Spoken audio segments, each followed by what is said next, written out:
Bonsoir à tous et bienvenue sur D8 pour une nouvelle édition de Voyage au bout de la nuit. Alors ce soir nous allons commencer la lecture des Liaisons dangereuses de Laclos. Que dire avec un tel titre?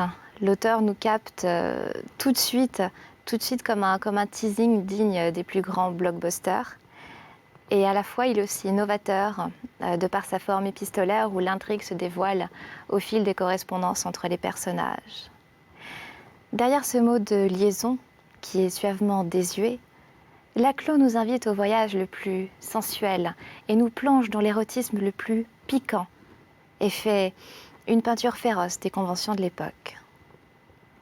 Ce texte est tout simplement un délice de bons mots, une leçon de séduction pour ceux qui sont en manque d'inspiration et en même temps rappelle toute sa grandeur en termes de licence littéraire à tous nos auteurs contemporains.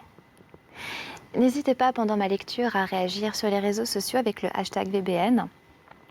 Installez-vous confortablement sur votre fauteuil, lovez-vous dans les draps, allongez-vous sur votre canapé, dans votre boudoir ou dans votre chambre et laissez-vous guider par ma voix au travers de ce merveilleux récit. Je vous souhaite un excellent moment. Alors, première partie. Lettre première. Donc c'est Cécile de Volanges qui écrit à Sophie Carnet aux Ursulines.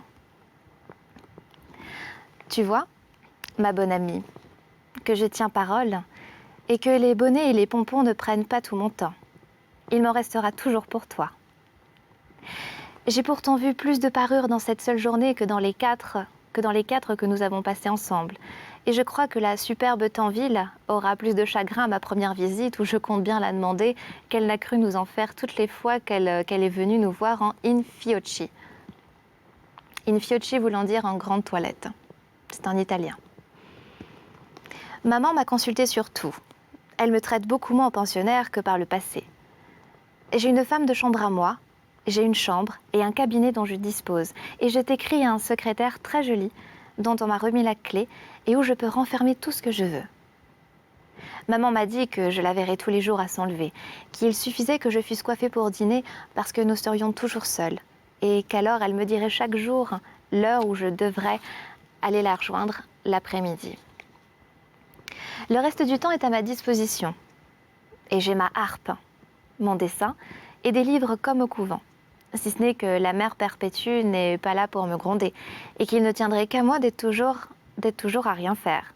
Mais comme je n'ai pas ma Sophie pour causer pour rire, j'aime autant m'occuper. Il n'est pas encore 5 heures. Je ne dois aller retrouver maman qu'à 7. Voilà bien du temps, si j'avais quelque chose à te dire. Mais on ne m'a encore parlé de rien. Et sans les apprêts que je vois faire, et la quantité d'ouvrières qui viennent toutes pour moi, je croirais qu'on ne songe qu'à me marier et que c'est un radotage de plus de la bonne Joséphine. Cependant, maman m'a dit si souvent qu'une demoiselle devait rester au couvent jusqu'à ce qu'elle se mariât, que puisqu'elle m'en fait sortir, il faut bien que Joséphine ait raison. Il vient d'arrêter un carrosse à la porte, et maman me fait dire de passer chez elle tout de suite. Si c'était le monsieur. Je ne suis pas habillée, la main me tremble et le cœur me bat. J'ai demandé à la femme de chambre si elle savait qui était chez ma mère. Vraiment, m'a-t-elle dit. Mais c'est monsieur... On ne sait pas. Et elle riait. Ah, je crois que c'est lui. Je reviendrai sûrement te raconter ce qui se sera passé. Voilà toujours son nom. Il ne faut pas se faire attendre. Adieu jusqu'à un petit moment. Comme tu vas te moquer de la pauvre Cécile. J'étais bien honteuse. Mais tu aurais été attrapée comme moi. En entrant chez maman, j'ai vu un monsieur en noir, debout auprès d'elle. Je l'ai salué du mieux que j'ai pu et suis restée sans pouvoir bouger de ma place. Tu juges combien je l'examinais. Madame, a-t-il dit à ma mère en me saluant, voilà une charmante demoiselle et je sens mieux que jamais le prix de vos bontés. À ce propos si positif, il m'a pris un tremblement tel que je ne pouvais me soutenir. J'ai trouvé un fauteuil et je m'y suis assise, bien rouge et bien déconcertée. J'y étais à peine que voilà cet homme à mes genoux. Ta pauvre Cécile a alors perdu la tête. J'étais, comme a dit maman, toute effarouchée. Je me suis levée en jetant un cri perçant. Tiens, comme ce jour du tonnerre, maman est partie d'un éclat de rire en me disant « Eh bien, qu'avez-vous? Asseyez-vous et donnez votre pied à monsieur. » En effet, ma chère amie, le monsieur était un cordonnier. Je ne peux te rendre combien j'étais honteuse, mais par bonheur, il n'y avait que maman. Je crois que, quand je serai mariée, je ne me servirai plus de ce cordonnier-là. Conviens que nous voilà bien savantes. Adieu. Il est près de 6 heures et ma femme de chambre dit qu'il faut que je m'habille. Adieu, ma chère Sophie. Je t'aime comme si j'étais encore au couvent. Post-scriptum. Je ne sais par qui envoyer ma lettre, ainsi j'attendrai que Joséphine vienne. Lettre 2. La marquise de Merteuil au vicomte de Valmont. Revenez, mon cher vicomte, revenez. Que faites-vous? Que pouvez-vous faire chez une vieille tante dont tous les biens vous sont substitués? Partez sur le champ, j'ai besoin de vous. Il m'est venu une excellente idée et je veux bien vous en confier l'exécution. Ce peu de mots devrait suffire et, trop honoré de mon choix, vous devriez venir avec empressement prendre mes ordres à genoux. Mais vous abusez de mes bontés, même si depuis que vous n'en usez plus, et dans l'alternative d'une haine éternelle ou d'une excessive indulgence, votre bonheur veut que ma bonté l'emporte. Je veux donc bien vous instruire de mes projets, mais jurez-moi qu'en fidèle chevalier, vous ne courrez aucune aventure que vous n'ayez mis celle-ci à fin. Elle est digne d'un héros. Vous servirez l'amour à la vengeance. Ce sera enfin une rouerie de ne plus à mettre dans vos mémoires. Oui, dans vos mémoires, car je veux qu'ils soient imprimés un jour et je me charge de les écrire. Mais laissons cela et revenons à ce qui m'occupe. Madame de Volanges marie sa fille. C'est encore un secret, mais elle m'en a fait part hier. Et qui croyez-vous qu'elle ait choisi pour gendre? Le comte de Gercourt. Qui m'aurait dit que je deviendrais la cousine de Gercourt? J'en suis d'une fureur, et bien, vous ne devinez pas encore? Oh, l'esprit lourd. Vous lui avez donc pardonné l'aventure de l'intendante, pardon. Et moi, n'ai-je pas encore plus à me plaindre de lui, monstre que vous êtes? Mais je m'apaise, et l'espoir de me venger rassérène mon âme.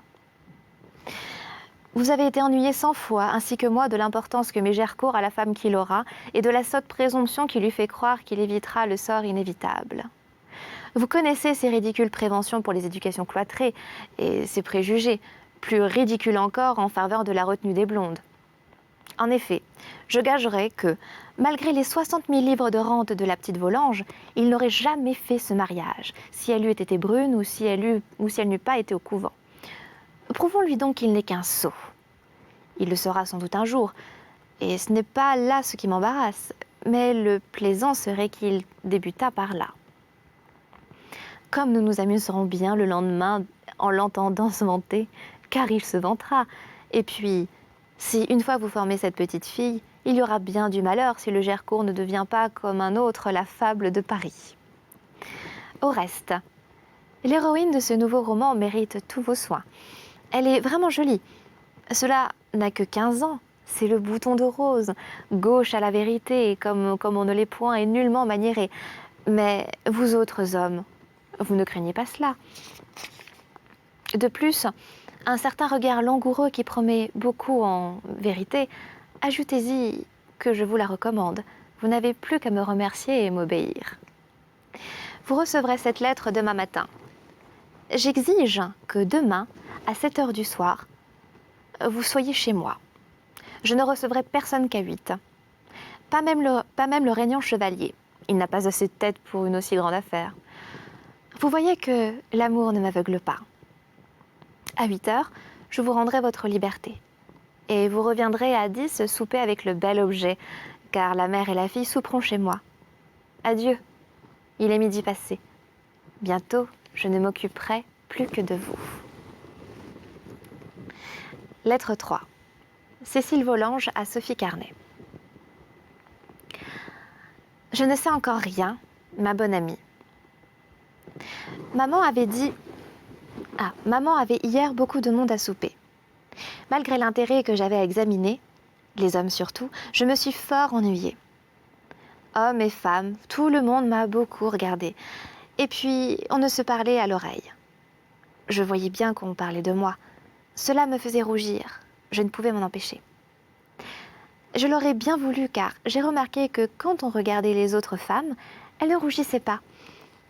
Eh bien, c'est le rouge qu'elles mettent qui empêche de voir celui que l'embarras leur cause, car il doit être bien difficile de ne pas rougir quand un homme vous regarde fixement. Ce qui m'inquiétait le plus était de ne pas savoir ce qu'on pensait sur mon compte.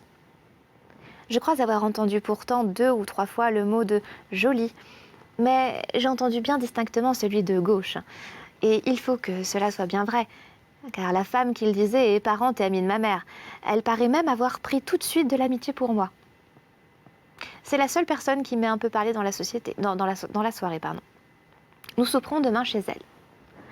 J'ai encore entendu, après souper, un homme que je suis sûre qui parlait de moi et qui disait à une autre « Il faut laisser mûrir cela.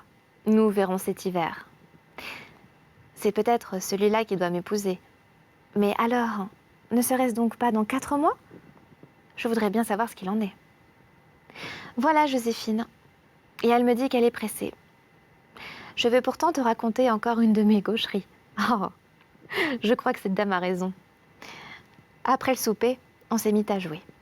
Je me suis placée auprès de maman. Et je ne sais comment cela s'est fait, mais je me suis endormie presque tout de suite. Un grand éclat de rire m'a réveillée. Je ne sais si l'on riait de moi, mais je le crois. Maman m'a permis de me retirer et elle m'a fait grand plaisir. Figure-toi qu'il était 11 heures passées. Adieu, ma chère Sophie. Aime toujours bien ta Cécile. Je t'assure que le monde n'est pas aussi amusant que nous ne l'imaginions.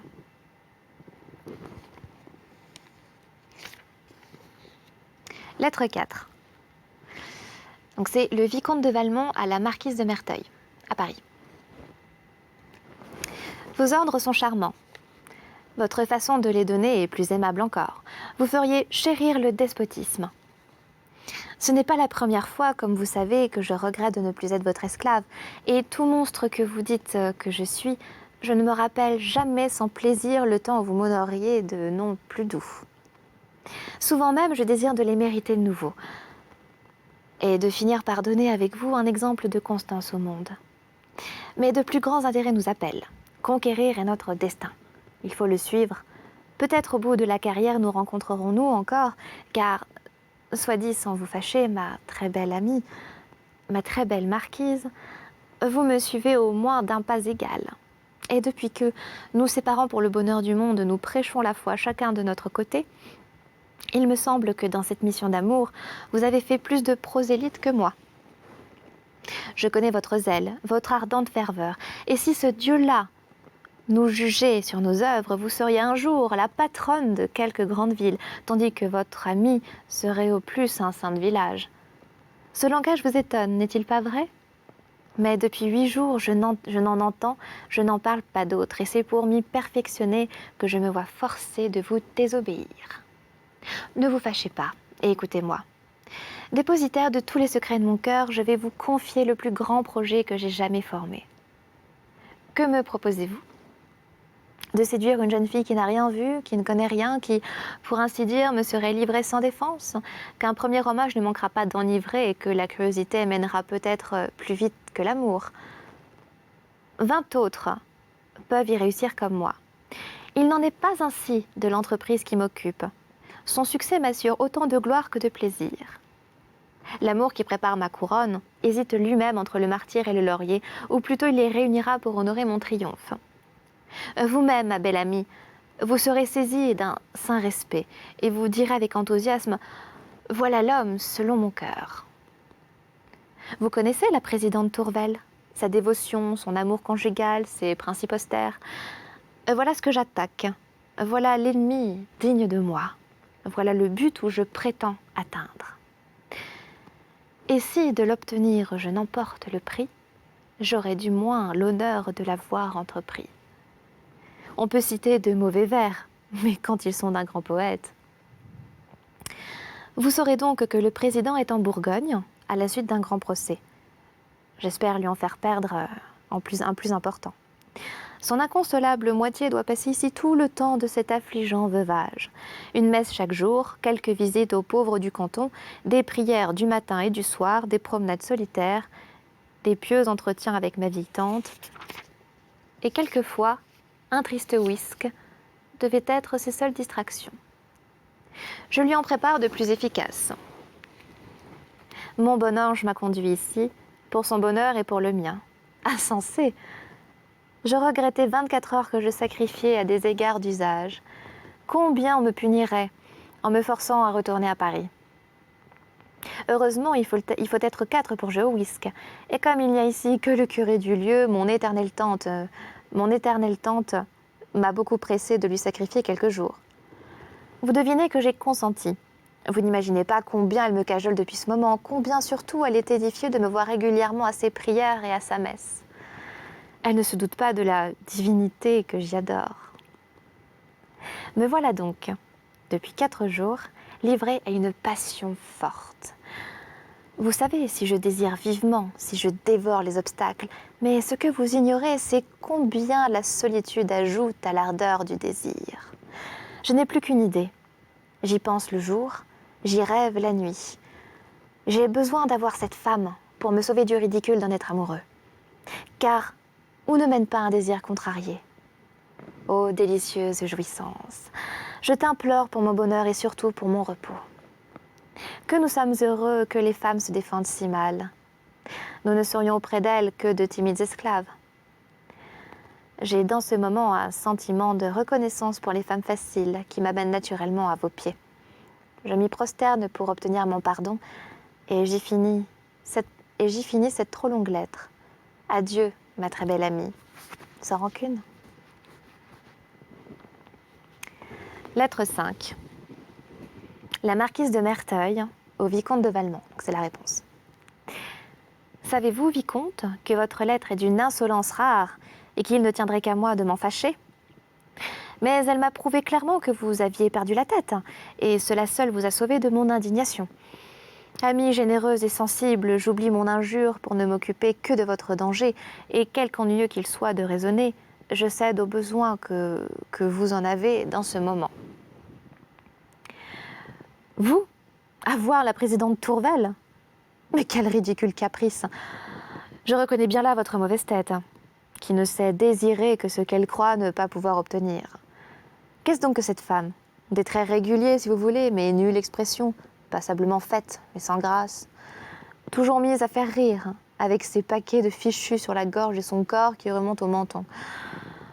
Je vous le dis en ami, il ne vous faudrait pas 2 femmes comme celle-là, pour vous en faire perdre toute votre considération. Rappelez-vous donc ce jour où elle quêtait à Saint-Roch, et où vous me remerciâtes tant de vous avoir procuré ce spectacle. Je crois la voir encore, donnant la main, à chaque pas, ayant toujours son panier à 4 aunes sur la tête de quelqu'un, en rougissant à chaque révérence. Que vous eût-il dit alors? Vous désirerez cette femme? Allons, vicomte, me rougissez vous-même, et revenez à vous. Je vous promets de garder le secret. Et puis, voyez donc les désagréments qui vous attendent. Mais quel rival avez-vous à combattre? Un mari? Ne vous sentez-vous pas humilié à ce seul mot? Quelle honte si vous échouez, et même combien peu de gloire dans le succès. Je dis plus, n'en espérez aucun plaisir. En est-il avec les prudes? J'entends celles de bonne foi, réservées au sein même du plaisir, elles ne vous offrent que des demi-jouissances.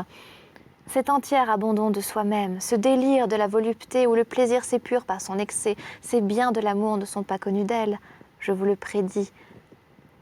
Dans la plus heureuse supposition, votre présidente croira avoir tout fait pour vous en vous traitant comme son mari, et dans le tête-à-tête conjugal le plus tendre, on reste toujours 2.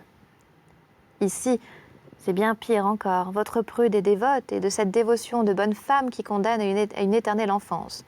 Peut-être surmonterez-vous cet obstacle, mais vous ne flatterez pas de le détruire. Vainqueur de l'amour de Dieu, vous ne le serez pas de la peur du diable. Et quand, tenant votre maîtresse dans votre bras, vous sentirez palpiter son cœur, ce sera de crainte et non d'amour. Peut-être, si vous eussiez connu cette femme plus tôt, en eussiez-vous pu faire quelque chose, mais cela à 82 ans. Pardon, pas 82 ans, non, plutôt à 22 ans, c'est mieux quand même. Mais cela à 22 ans, et il y en a à peu près de 2 qu'elle est mariée. Croyez-moi, vicomte, quand une femme s'est encroûtée à ce point, il faut l'abandonner à son sort. Ce ne sera jamais qu'une espèce. C'est sur cette dernière ligne qu'on achève la première lecture des Liaisons dangereuses de Laclos. J'espère que vous avez passé un très bon moment en ma compagnie. Je vous souhaite une très bonne nuit pour ceux qui se couchent et une très très belle journée pour ceux qui se lèvent. Bon courage et à très bientôt sur D8.